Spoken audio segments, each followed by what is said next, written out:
காப்புகளாம். நான் 5ஆம் வகுப்பு படிக்கிறேன். ஊராட்சி ஒன்றிய தொடக்கப்பள்ளியில் இருந்தேன்.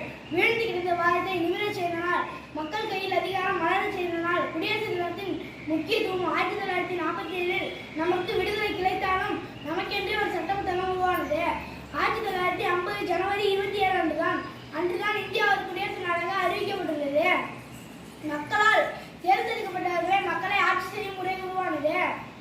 அதாவது மக்களாட்சி. Doctor B. அம்பேத்கர் அவர்கள் நமது இந்திய அரசியலமைப்பு சட்டத்தை உருவாக்கி சிற்பி டாக்டர் பி. அம்பேத்கர்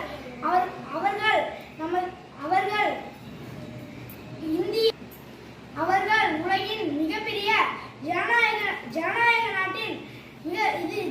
நாட்டின் சட்டத்தை மிகச் சிறப்பாக உருவாக்கி தந்தார். சட்டம் தந்த தந்தை அவர் தந்ததோ சமத்துவ பாதை, சாதி மத பேதமின்றி இணைந்து இந்திய பாறை. நாம் இன்று அனுபவிக்கும் இந்த சுதந்திரமான வாழ்விற்கு பின்னால் தியாகிகளின் ரத்தமான அவர்களை நாம் ஒருபொழுதும் மறக்கக்கூடாது. வெறும் கொடியேற்றுவது மட்டுமல்ல, குடியரசு தினம் நம் நாட்டின் சட்டத்திற்கு உட்பட்டு